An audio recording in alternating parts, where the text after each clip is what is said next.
Hello, beautiful people. If you're new here, my name is Amanda Zitto.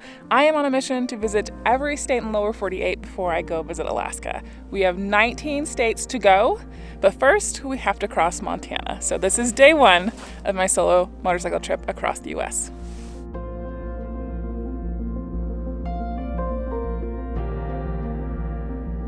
I left the Bitterroot Valley on a cold, rainy day at the end of September.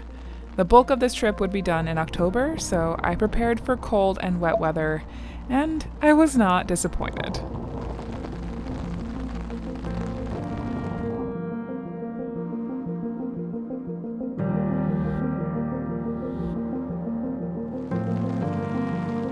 On this trip, I'll be riding the 2022 Honda Africa Twin Adventure Sports ES DCT that Honda is letting me borrow, kitted with SW Motec engine guards and luggage racks, and brand new Wolfman Luggage Threadworks bags.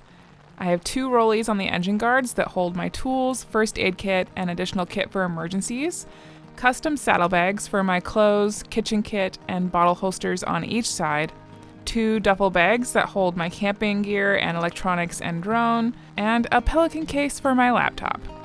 I have a Moto Jug mounted to the passenger peg for my hydration system, Hippo Hands to protect my hands from the elements, and new for this trip are my new Denali D3 driving lights and the D2 light pods.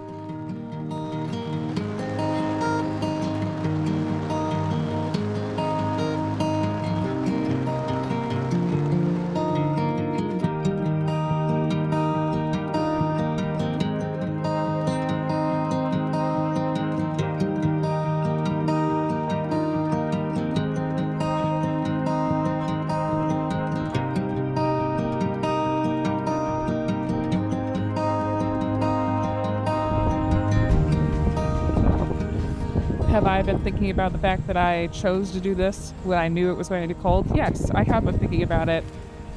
Do I care? Not right now. It has to be another couple days.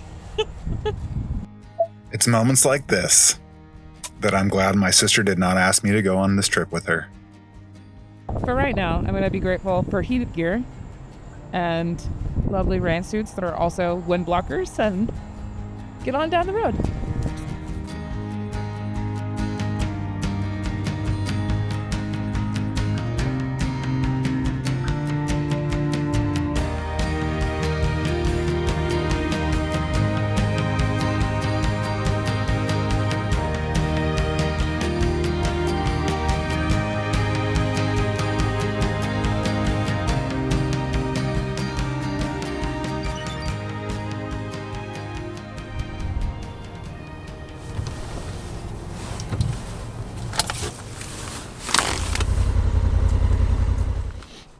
Welcome to home for the night.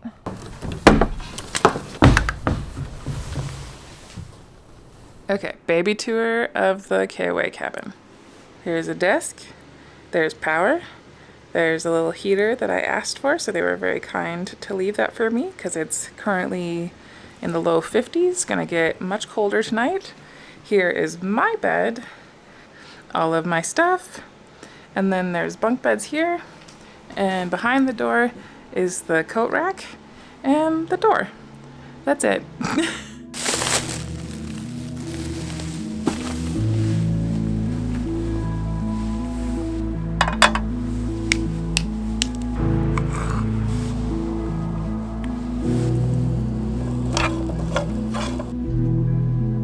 All right, dinner is done.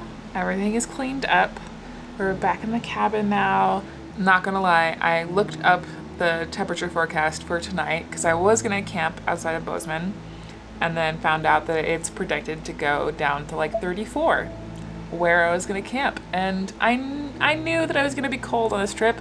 I went in fully 100% knowing that it's gonna be cold on this trip. I wasn't prepared for it to be 34 out the gate at night. So the low 50s was like a good entry level temperature today, and I decided to treat myself to the luxuriousness of a KOA cabin. I will admit that in the past I have seen like the very expensive price tag for tent camping at KOAs and kind of written them off as too expensive. I will be very humble and admit to you guys that I have only very recently discovered how much more affordable KOA camping cabins can be over a cheap hotel. For example, this cabin was like, I think $78 with tax, and the cheapest hotel near me right now is $130 with tax. I will be staying at a lot of KOAs on this trip, partially because of that affordability, and I'm going to New England, and a lot of lodging in New England is very expensive. That ramblingness out of the way, the other thing that's kind of different for this trip is that almost every single night on this trip has been reserved in advance. Is this gonna kick me in the butt later? Maybe. However, me visiting New England in October, which is peak season, it is their peak tourist season, and I didn't want to get stuck in a situation like I was in Texas last year, going through the Gulf during Texas spring break and not being able to find anything, or paying way more money for a hotel room than I wanted to. The nature of visiting an area during peak visitor season, you kind of have to make reservations to be able to pay a reasonable price that isn't outrageous. I've tried to keep all of my days between 250 to 270 miles. There's a couple of 300-mile days in there. I couldn't help it. But hopefully that will make it manageable, and I won't be going crazy trying to make it to my predetermined destinations every single day. Fingers crossed. And I think that I'm finally going to go to bed now.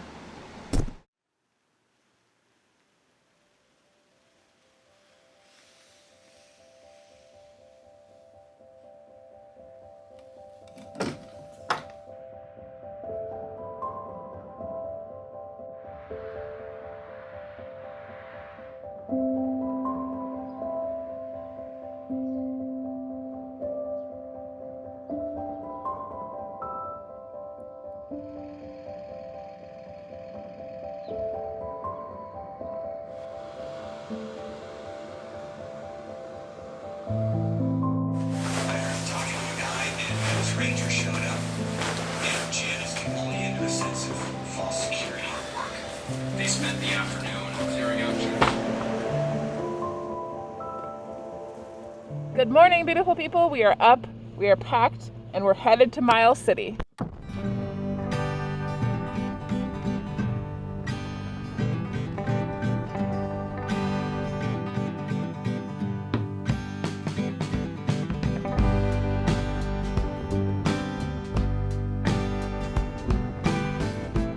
Stopped and got some groceries. Back on the road.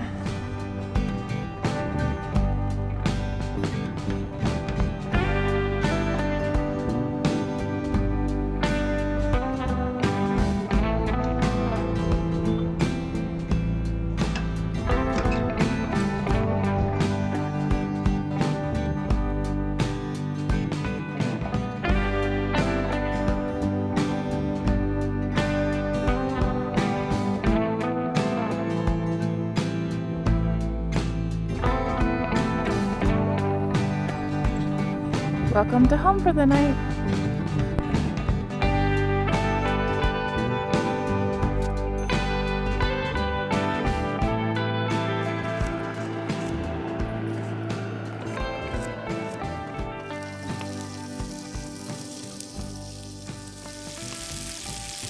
Well, beautiful people, we have made it to the Miles City KOA. I have made dinner.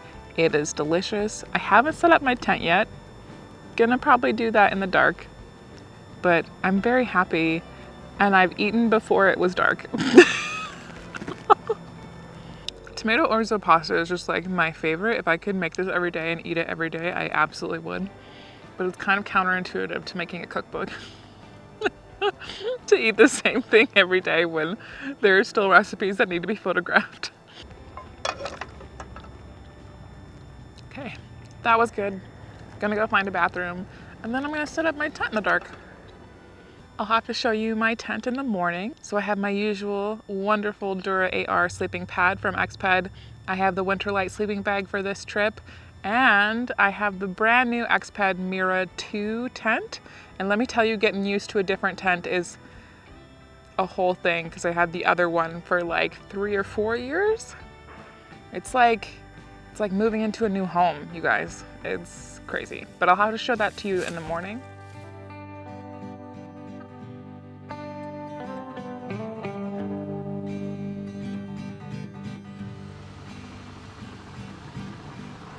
While it feels really weird to get used to a new tent because I was essentially part-time living in my old Big Agnes for like 4 years, I will say that I think that the Xped Mirror 2 has a bigger floor space. It feels like there is more space between the edge of my sleeping pad and the door. I normally have a little bit of a gap there. I like to call it my foot room. And it's where I also store a lot of my stuff while I'm in my tent. And normally if I would have the Pelican Case in the tent with me in my Big Agnes, the Pelican Case would be touching the wall of the tent and my sleeping pad. And in here, I have like a good 4 or 5 inches between the Pelican Case and my sleeping pad. So definitely feels a lot roomier and I'm enjoying it. I also got this additional little gear loft, which is extra. And so that way I can keep my glasses off of the tent floor so they don't get scrunched. That's nice. I do have 2 built-in pockets at the head of the tent. Other than that, everything else is set up pretty much the same as I normally have it in my tent. My tank bag goes near the head of the bed. I also got my big giant battery bank over here, and that really acts as like my nightstand. Charges everything during the night. My helmet is at the foot of my sleeping pad. My riding gear gets put at the foot of the bed, and then my clothes on top of my riding gear. I've got the Pelican Case for my laptop, and then the Thule case with all of my charging cords and chargers in it. And that has been your little tour of my tent this morning. It is day 3 of my solo cross-country trip to visit all of the states in the lower 48. I'm going to be crossing a state off of my list today. We're headed to North Dakota. Never been there before. But first I have to get all the stuff back on my bike.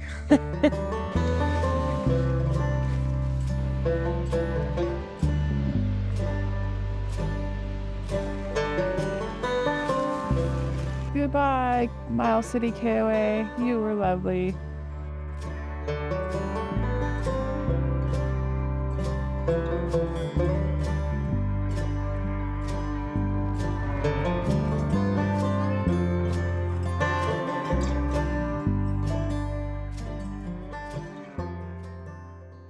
When people see this dramatic landscape of spires, canyons, and layered rock formations, their first thought is normally Badlands National Park in South Dakota. However, the truth is you find pockets of the Badlands far beyond the park's boundaries. Millions of years ago, they were once covered by a shallow inland sea and crisscrossed rivers.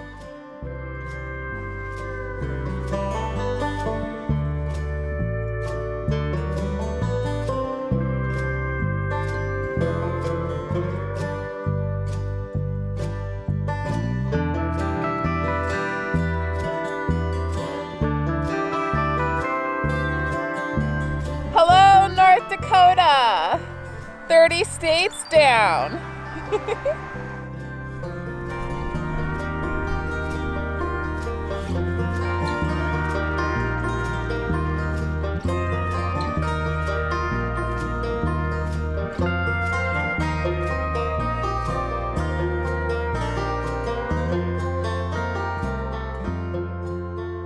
Nestled in the rugged Badlands of North Dakota, Theodore Roosevelt National Park holds the unique distinction of being the only national park named after a single person. In 1883, a young Roosevelt arrived here seeking adventure. The wide open spaces and abundant wildlife left an indelible mark, shaping his future as a conservation president. The park isn't one giant area, but rather 3 separate sections showcasing different landscapes. The south unit is the largest and most visited, while the north unit offers a more remote and rugged experience. The Elkhorn Ranch unit, the smallest, lets you explore Roosevelt's former ranch.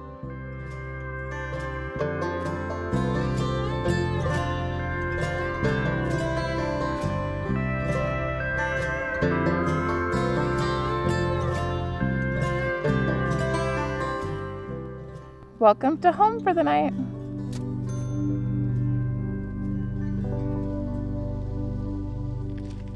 This video is brought to you by Moto Camp Nerd.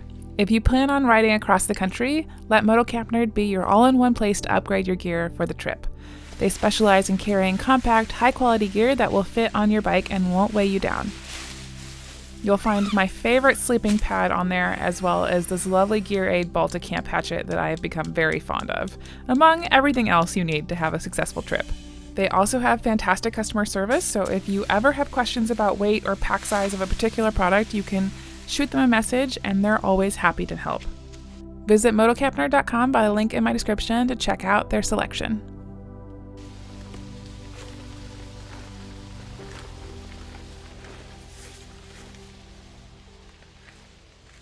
We are having tacos for dinner.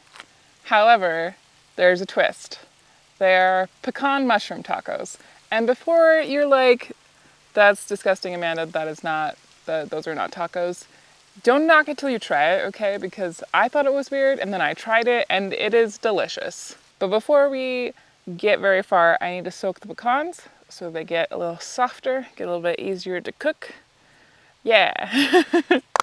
This recipe will definitely be in the cookbook because I love them and they're super easy to make and take very minimal ingredients. And I think everything I bought today specifically to make these tacos was under $8. If you do want to try to make pecans on the road, either pre-pack like the exact amount of pecans that you need or skip the big bags of pecans and get the little packets of pecans that you can find in the baking aisle at most grocery stores, because this is like perfect, and then you can snack on the rest of them. All right, we're gonna put about a quarter cup of pecans in our cup and then soak them. I'm gonna set this aside. I'm gonna chop up some mushrooms, maybe go find where the bathroom is at this campground, and then come back and make tacos. The other big tip that I have for you for making any kind of tacos at camp is that you should prep all of your ingredients, including your toppings, before you cook the meat, quote unquote meat, the pecan and mushroom mixture, the textured vegetable protein, whatever you're gonna make tacos with. Prep all of your ingredients before you start cooking anything, because like once the meat or whatever your filling is done, the rest of the process goes really, really fast. So it's best for you if you prep all of your ingredients ahead of time. I also got the snack size of cheese is like a big solo traveler hack because I can chop this up, use it to top my tacos, not worry about carrying a big block of cheese with me. I've got the tomatoes that I have left over from my dinner yesterday.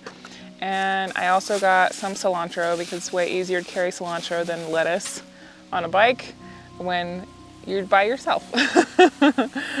And then of course I've got my mushrooms. I'm gonna chop up my mushrooms.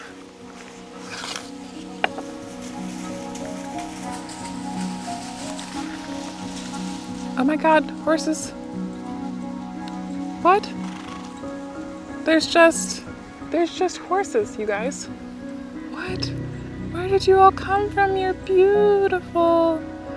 Oh my God, this is so surreal.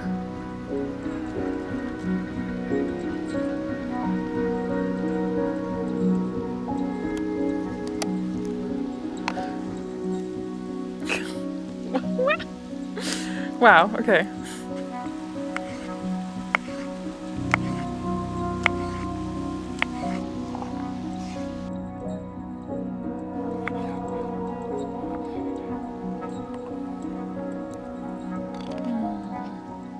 All right, tomatoes are chopped, mushrooms are chopped, cheese is chopped up, cilantro is all separated, so it's easy just to sprinkle on. The only other thing that we need is to wait for the pecans to get just a little bit softer. We have soy sauce and we have taco seasoning that I pre-mixed when I was at home. You could also just as easily just buy a packet of taco seasoning and just use exactly what you need and seal it up in a Ziploc bag.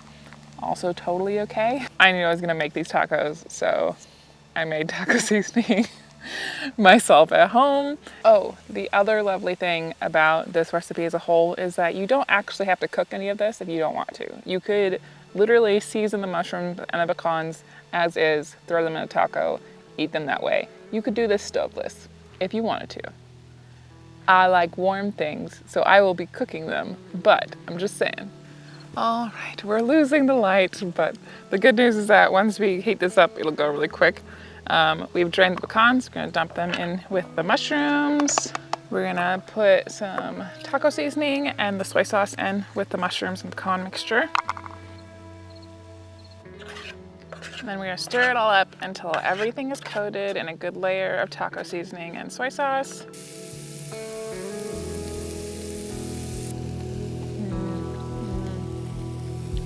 Very good.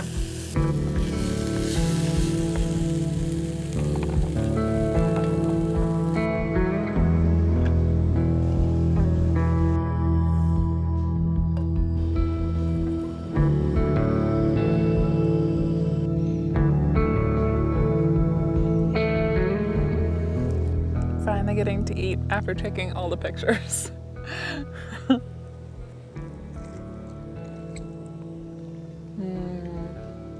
Yes. Very happy.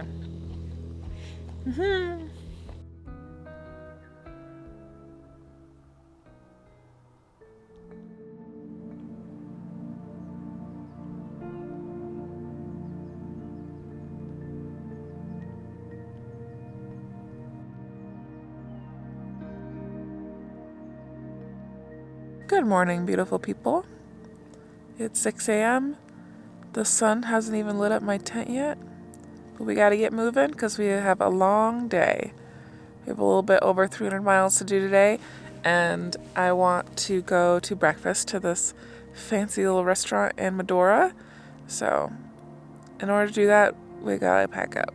So, here we go.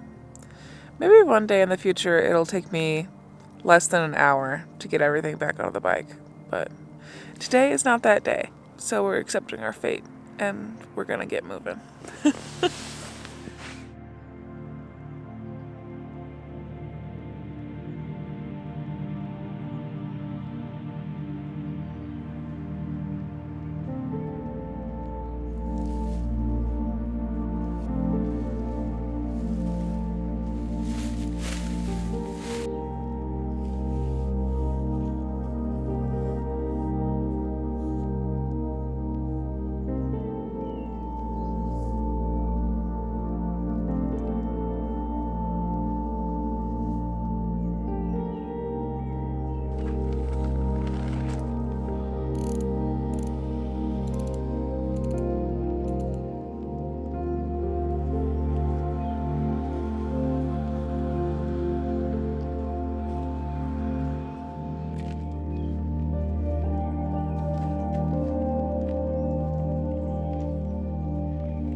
All right, bike is packed up.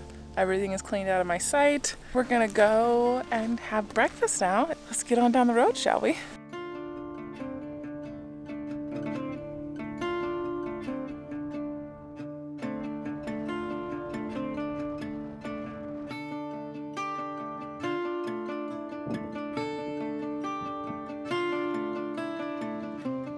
For a taste of Medora's unique charm, I decided to have breakfast at Theodore's Dining Room. It comes highly recommended. This elegant restaurant pays homage to the president's legacy, serving up refined cuisine with a Western flair. Their menu changes seasonally, ensuring you'll find the freshest local flavors, whether it's prime rib or wild-caught fish. Definitely add it to your must-visit list because the food was just as good as promised. Well, that sounds pretty cool. Okay, I kind of wish I was there.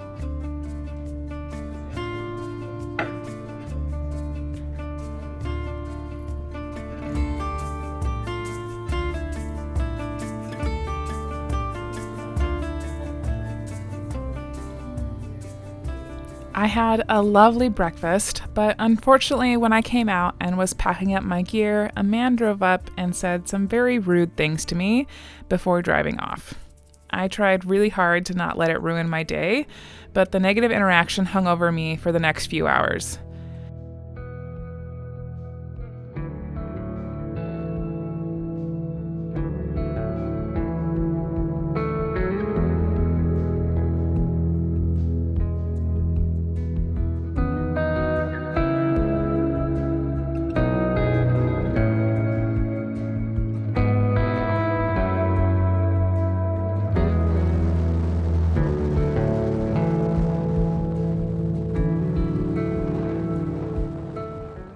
At least until I spotted a giant cow statue on a hill.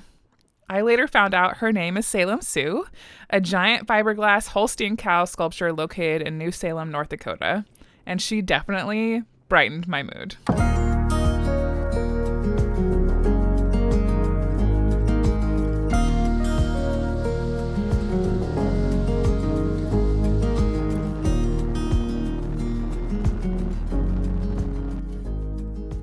Continuing my search for giant statues, I made a pit stop at the world's largest buffalo, Bison.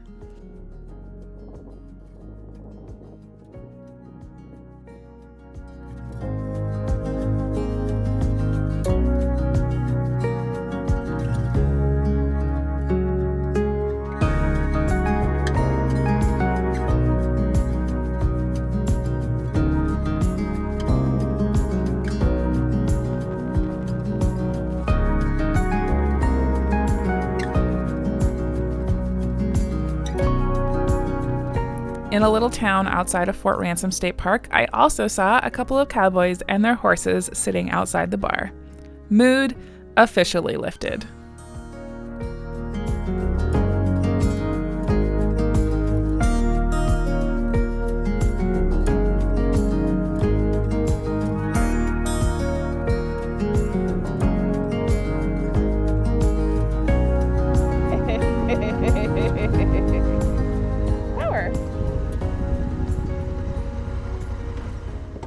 Welcome to home for the night.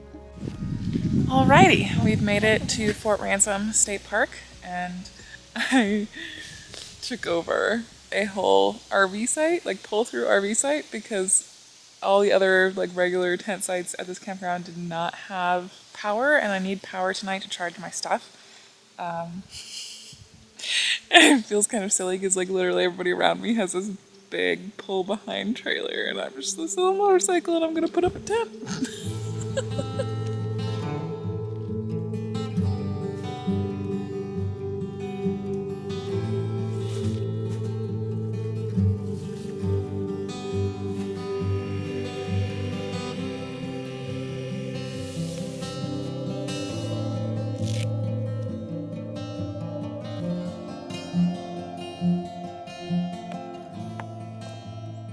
This little campground was a nice, cozy place to call home for the night. I made TVP tacos for dinner. The recipes in this video are all in my new cookbook, and you can find out more about that in the link in the description. TVP stands for Textured Vegetable Protein, which is essentially soy protein. It rehydrates really quickly and absorbs flavors well, which makes it the perfect hamburger substitute for things like tacos and burritos.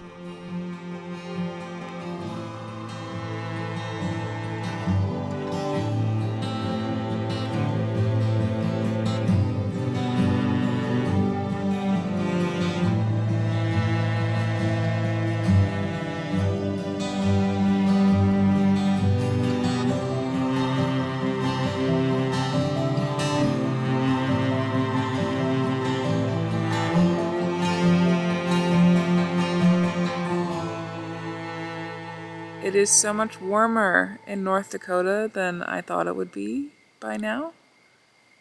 It was like in the 70s all day. It was very pleasant. Even climbing into my tent tonight, I don't need all of the extra layers that I expected to have to wear right now. So that's super awesome. Yep. Cool. Bye.